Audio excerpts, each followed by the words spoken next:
Hi, everyone. Welcome and thank you for joining us. Welcome back to BMA NMWA, the monthly talk show that brings the Baltimore Museum of Art and the National Museum of Women in the Arts together to focus on art made by women. Today we have a big question for ourselves. We're really thinking about this idea of how can art address, question, and claim power. Today we'll be joined by two artists, Candice Breitz and Oasa DuVerney, who question and call out systems of oppression and injustice and upend the very notion of power. Our second artist, Oasa DuVerney, pulls from her, quote, feelings of powerlessness as a Black woman to shine a light on racial, gendered, and class-based inequities in the United States.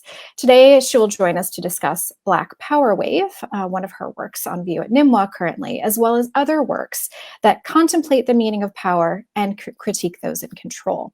Black Power Wave can be seen at NMWA in its special exhibition Paper Roots, Women to Watch 2020 through January 18th, 2021. Hey, Veronica. Hi. And we had a tiny bit of technical glitches at the beginning. So if you didn't catch it, I'm Veronica Betancourt. I'm at the BMA. And I'm looking forward to talking about Candice Breitz's work, as well as talking with Oasa DuVerney. All right.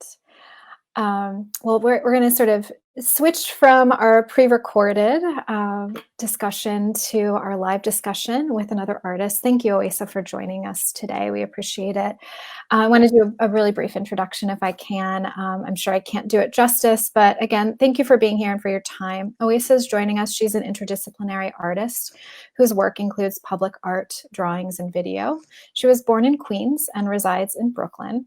Her work has been displayed widely, both in galleries and museums, as well as in more accessible public settings. She is one of 6 artists selected for the 2019-2020 BRIC Art FP, which is an open call initiative led by BRIC's Contemporary Art Program in Brooklyn, where local artists receive honoraria and production fees for the exhibition of their work.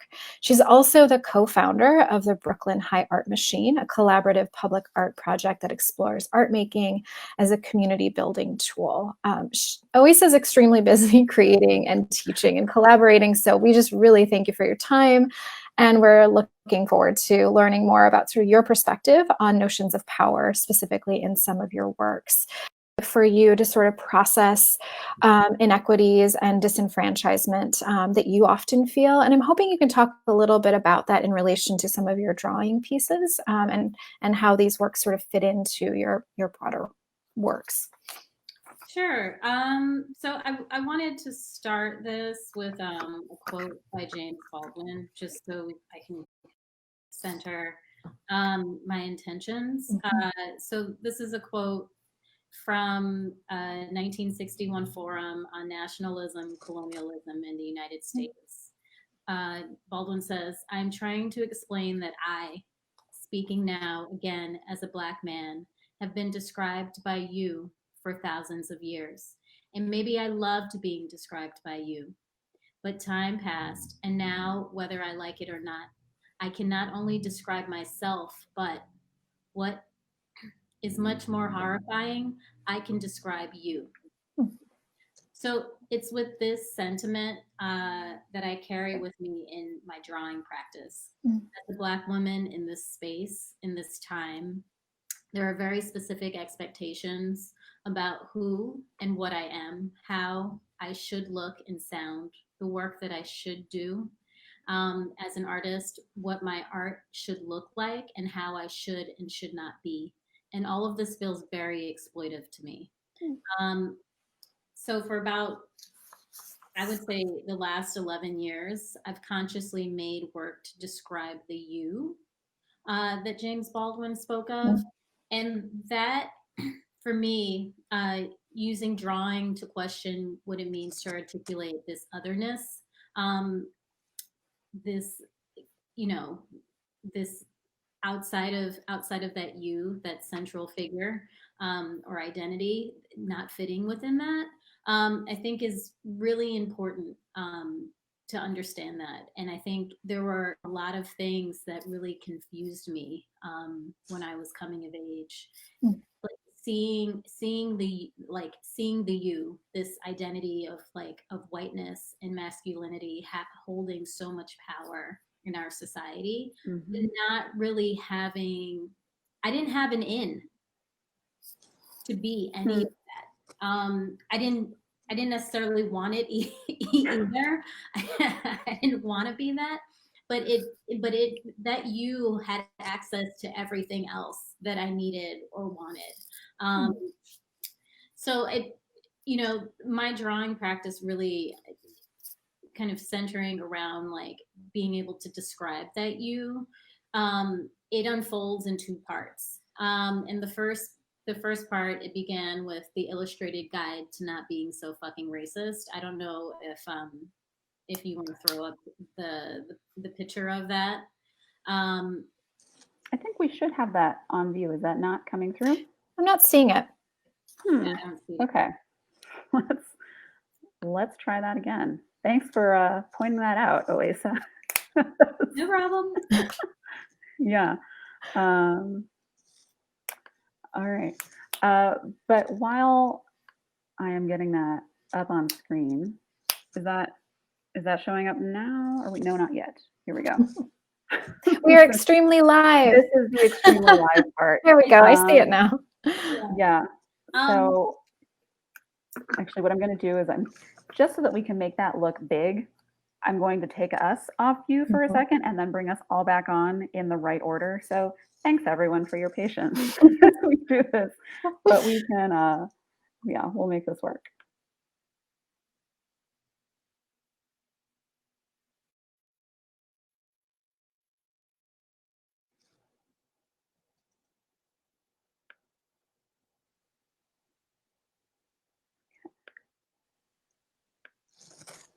All right. Are we seeing the illustrated guide? Yes. Fantastic. Fantastic. Yeah, so it started with the illustrated guide to not being so fucking racist. And eventually I started making these smaller portraits of white men that I would find in news articles. People like Warren Buffett, Edward Snowden, some random white supremacists who wanted to buy a town in North Dakota to create an all-white community. Which is, yeah, I remember them now. I'm like, it doesn't really sound that hard in North Dakota. But anyway, it made the papers. But more recently, it's also looked like Donald Trump being the left testicle of Vladimir Putin. Maybe you want to scroll to the next picture. Yep.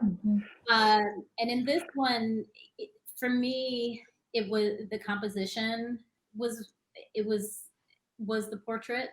That these three figures were actually just parts of this one single portrait, and that is of a flaccid old penis. Which I think we could probably identify all three of those figures as their own flaccid white penises or flaccid old white penises. So it's Vladimir Putin, Donald Trump, and Jeff Sessions. And for these drawings, I never actually change much about it. I usually bring images together from different places, but I don't do too much manipulation to it. I draw it as it is. So Vladimir Putin was hanging out on a lake, shirtless, with like those shooter sunglasses. I don't know. That's what my husband calls those glasses that he uses for work. But yeah, so these kind of silly portraits, trying to turn a mirror on the absurdity of whiteness, as a way of talking about all of our identity. Like we're like this, this we're all trying to figure out like where we are in the world in relationship to the you, right? Some people can get right in there and be that, but most of us cannot. And so we have to figure out a way to exist in proximity to this, our proximity to whiteness, our proximity to maleness, in order to find power and agency in this world.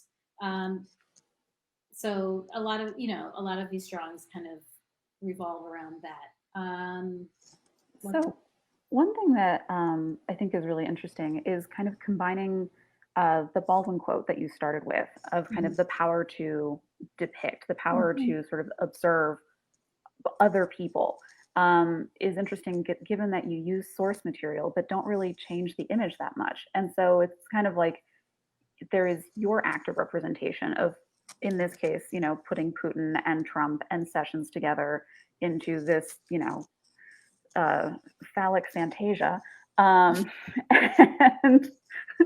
and yet these images of them already existed out in the world. So there's kind of these multiple layers of representations of power, whether that's sort of like maybe the Time magazine version that's kind of doing like the straightforward, this is a shot of a powerful person, and then you taking it and I think having a critical and kind of playful and also subversive take on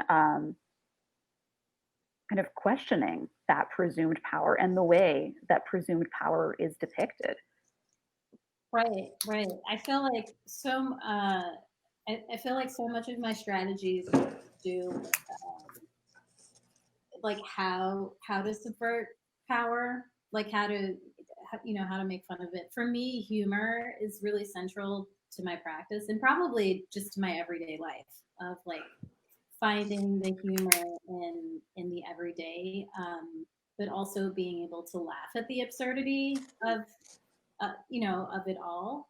Um, and I think like because of that very particular very particular strategies have like stood out to me or I've been attracted to them over time. Like I would even say like my interest in music, my love of like old hip hop and also old like punk and hardcore, the aesthetics of those things really I think they really do come through in a lot of the work that I make. I would say even like this shirt that I'm wearing right now. I was going to ask. Oh boy. Of like a little bit more. It's like a grocery. It was like a grocery store circular from the 1940s, advertising Thanksgiving turkeys, but just I replaced it with a pile of money and Donald Trump and Ivanka Trump's heads. And then whatever sort of liquid is dripping from, we can assume it's money, blood money. But I feel like like those aesthetics or the aesthetic of this speaks directly to like punk, like old like punk and hardcore posters that I had an interest in for some time, and those are definitely very like subversive subcultures that also spoke directly to the politics and social issues of the time. Obviously, like not all of it did, but my interest was in like bands that were more political. So I think like that that exist, those aesthetics already exist, and just finding ways to finding ways to use that and use like humor is also central to it. I don't know how many people are familiar with Reagan Youth, but they were this band in the early 80s. After Reagan was first elected, they obviously they named themselves after that, but they drew a direct line between Ronald Reagan and Nazism, like that, like they saw that figure as a fascist, and a Nazi, and they weren't afraid to make that to to kind of marry those things together. And it wasn't necessarily about like I always remember one of my first jobs was at the New York Times, and this old white lady did something racist to me, and I complained about her, and I actually got a talking to because you can't just say something is racist or someone's being racist. You have to have like real evidence or real proof.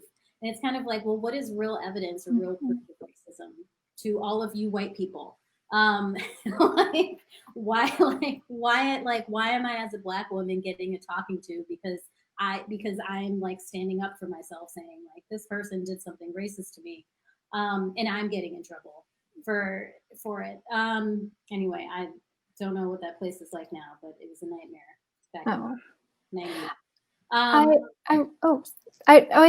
want to talk a little bit. You've talked about these sort of, it's the juxtapositions that sort of bring out the absurdity of sort of white power in your works. And I think it's really powerful. I'm also interested in this. We see here in the background sort of these waves that are sort of become sort of a major motif in your work. And I'm curious, as maybe we can talk a little bit more about the piece on view at NMWA, how you decide sort of, you talk about figuration as being an important part of your work, but also abstraction. So I'm curious sort of when you decide which sort of visual language makes the most sense for you. And maybe you can talk to that specifically about this work, which is called Black Power Wave Drawing for Protest. Right. Thank you for getting me back on track. Oh, no. I'll just ramble about dumb shit all day. We love it. It's all connected. It's all connected. No, it is. Yeah, so this is Black Power Wave Drawing for Protest. And like I was saying earlier, this describing of the U is in two folds. And this would, or comes in two forms. And this is the other form. For me, like that feeling of exploitation, that I get when the viewer is looking at a physical body that resembles mine. It's not great. It doesn't feel right. And so for me, it was really important to find something that I could work with symbolically that would make people understand these ideas of Black liberation, and liberation from the you. So, I started searching and looking for different things. Like I thought a lot about nationalism and flags in general, and some of the common symbols that get used in them, different types of birds, snakes, and we can go on and on about the some common symbols that we found in a lot of different flags. And for me, I ended up settling on water. Water seemed like the most universal of all symbols to use because it's something that we all need. Everyone on this planet has a relationship with water in one way or another. And most of the time, it's I would say like it's probably very positive, but it does also have these like you know like depending on the body of water we're talking about, like it could kill you. To put it quite bluntly, like water will kill you, whether it's a tsunami, whether it's like contaminated water when we're thinking about places like Flint, Michigan, or Newark, New Jersey, or some places upstate in New York, and that list of contaminated and poisonous water can also go on, but it doesn't change the fact that we need it. And I think that's what I want to express in these Black Power Wave drawings is everyone's relationship to Black liberation, and how it's absolutely something that we all need to understand universally, and that we all have a relationship to it in one way or another. Just as we all have varying proximities to whiteness, that scale also goes in the other way, and we all have this responsibility for Black liberation, and the liberation from the youth in general. So for me, finding the water, or the waves, and using that as a way to draw people in, and when we're all, I think when we all look at bodies of water, maybe things aren't exactly the same, but we all have this shared experience when it comes to water, even in, varying degrees. And so it seemed like the right thing to use symbolically for me. I think too, I think you mentioned this before, that this water can be contained, but it's also sort of, it flows, right? There are all these interesting dichotomies that you're really addressing here. And this idea that we're all, in a way, drops. We can perceive ourselves as sort of drops of water in the bigger ocean, the force that can sort of make for a better or a worse world for everyone around us. And to be clear, for those who can't see this in person, though I hope some of you will be able to visit, this is sort of, these are all meant to be individual protest signs that have been accumulated and hung so that we see them as individual signs, representing an individual perhaps who can carry it, but also as this whole or greater force. And it's I just saw it in person, and it's absolutely gorgeous. I'm glad to see it and to share it all with you. I know we're getting close to time, right, Veronica? And I'm guessing there might be some comments or questions from folks. Yeah, I mean, we actually have a lot of international viewers today, which Awesome. is exciting. So hello to the folks in India and Colombia, and I think I saw Pakistan as well. There's someone from the UK. Yeah. Someone from the UK, Peru. So there's been a lot of interest, I think, in power as kind of constructed in different ways. And one of the things that someone brought up was that it's interesting to think about art as a means of representing power, but sort of what is the relationship between art and maybe community politics as we know them. And, Oasa, I know that you have your public art project and sort of practice. And I'm curious, like, what is the relationship that you see for yourself between the work that you make for the gallery versus work that you make with people in public spaces? Right. I mean, for me, I think, doing I've been working on this public art project for the last 10 years with another artist, where we go outside and we make art with and for our neighbors. And it sounds pretty simple, and it is really simple, but the impact that it has had on our community and ourselves has been so much bigger than I think we ever imagined. And so I did have all of these from doing this. I've had all of these realizations about my own studio practice, in ways of thinking about audience. I think is really important. When you're an artist and you're making an artwork in a studio, it is likely, it's likely maybe you'll share it online, maybe you'll sell it, maybe it'll show in some sort of gallery setting, or if you're lucky, a museum, and that's great, right? It's great, but at the same time, the response and the impact, or your understanding of the work and how it affects other people is mediated through a museum, through a gallery space, or even if you're making a public work, you're still making it in your studio. You're dropping it off in this space, this community or neighborhood, and then you're leaving it and you're going home. As where the project we're doing it right outside of where we live, with the people that we live with, and so none of like those people didn't necessarily, they don't have a background in art history or museum studies. They're not going to articulate the same things that we'll hear from curators or gallerists or even collectors.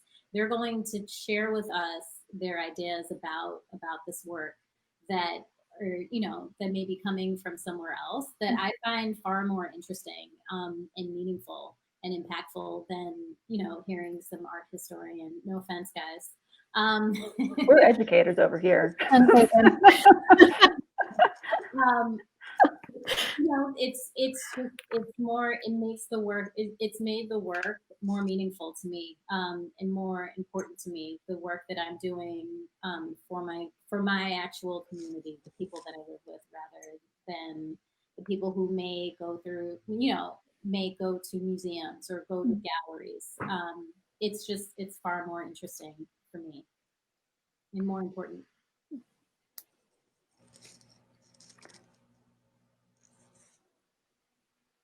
Well, I guess maybe, I don't know, Oase, if you want to take us out with some closing reflections on your own power as an artist, or kind of what experience of power are you hoping that folks who have been maybe getting to see your work again or been introduced to your work today are going to sort of carry with them in mind? I think I'd probably like them to do some searching of their own minds and bodies, of their proximity to whiteness and what they're doing to um, to work towards liberation, for Black people. I saw some comment. Um, it would be interesting if some artists from East would have also invited to share crises from their ends. Um, and yeah, just thinking about like all of our proximity to to this culture of harm that we live in. It's a society, historically we've, I don't even want to use the word we, but I'll use the term you, meaning from James Baldwin, that you has done so much harm to all of us. And so what are we doing in response to that? Like how are we sorting that out in our own lives? Thank you so much for your time and for your thoughts today. We really appreciate you being with us and sharing your work. And thank you for sending us off with that, that call to reflection and self-interrogation and thinking about, now that we thought about it, what do we do? How do we kind of constitute the wave of liberation? So I'm going to say goodbye to everybody. We promised links to the Candice Bright's videos with the extended interviews with all of her collaborators. And we will look forward to seeing you next month for another episode of BMA NMWA, where we're going to be talking about healing. So look out for that, and we will see you in a month. Take care. Thank you, Oasa. Take care.